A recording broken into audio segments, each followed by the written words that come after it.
Dalam nama Bapa dan Putra dan Roh Kudus. Amin. Shalom saudara-saudaraku sekalian.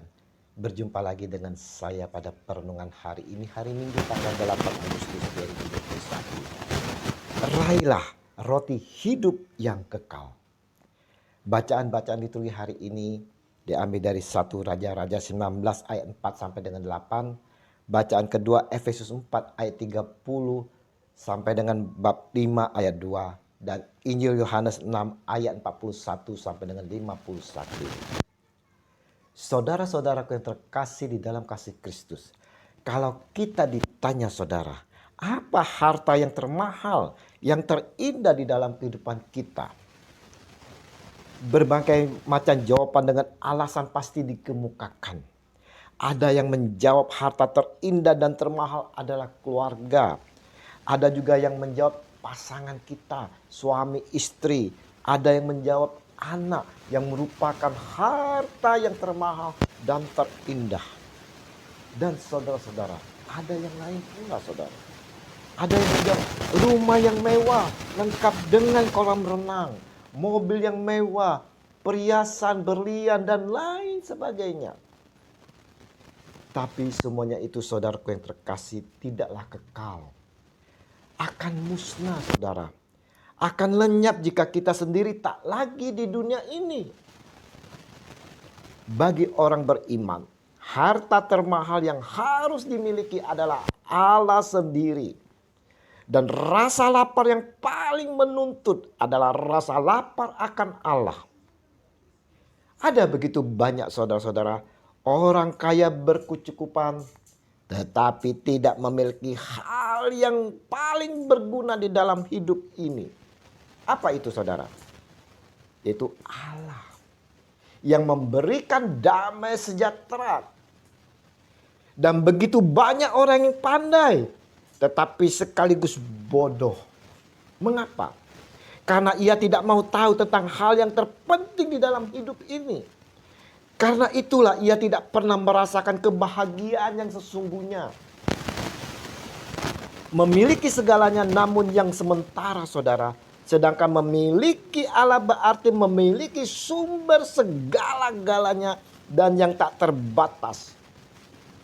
Yesus telah menawarkan roti hidup yang akan memuaskan rasa lapar dan dahaga manusia selamanya. Dan itu bukan roti duniawi, melainkan tubuhnya sendiri.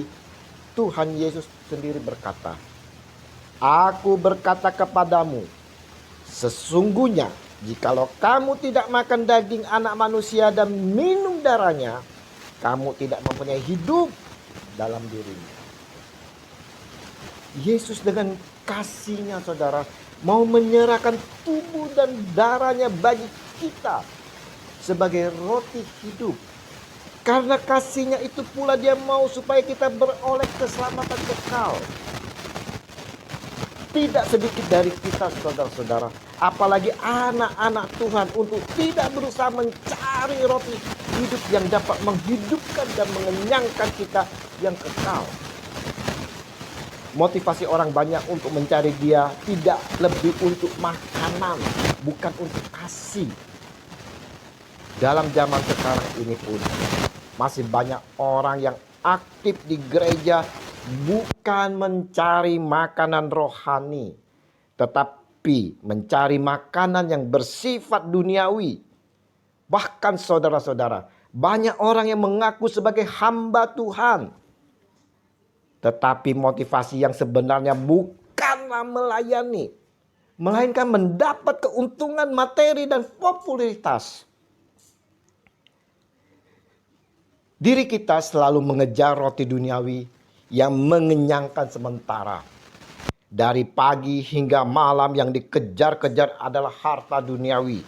Tidak memikirkan akan harta surgawi. Sedangkan Yesus pernah bersabda bagi kita semua saudara. Tetapi carilah dahulu kerajaan Allah dan kebenarannya, maka semuanya itu akan ditambahkan kepadamu. Tapi sayang saudara, kebanyakan dari kita hanya stop di kerajaan Allah. Kita tidak mau tahu akan kebenarannya yang dikatakan Yesus. Kalau kita hanya mengejar kerajaan Allah dengan aktif di gereja, persekutuan, pelayanan, tapi tanpa ada kebenaran, itu adalah sia-sia, saudara. Karena kerajaan Allah berbicara tentang kebenaran. Mari saudara-saudara yang terkasih, di dalam perenungan di hari Minggu ini, di dalam persatuan kita di dalam Yesus yang disatukan dalam perjamuan Ekaristi, kita mau dengan sungguh-sungguh mengejar roti hidup, yaitu Yesus Tuhan kita, yang dapat menghidupkan, mengenyangkan kita dalam kekekalan abadi. Bukan roti duniawi, saudara, yang sifatnya sementara bahkan bisa membinasakan kita. Untuk itulah saudara-saudaraku, kita harus mengejar roti hidup. Tuhan Yesus, Engkau adalah roti hidup bagi kami. Kami mau selalu dikenyangkan oleh-Mu ya Yesus, agar keselamatan kekal kami peroleh hari demi hari, setiap saat, kini dan sepanjang segala masa. Amin. Dalam nama Bapa dan Putra dan Roh Kudus. Amin. Selamat berakhir pekan. Mari kita persiapkan hati kita bersama keluarga untuk menyambut Tuhan kita Yesus Kristus. Kita diutus. Dengan semangat api Roh Kudus, kita laksanakan. Semangat! Shalom.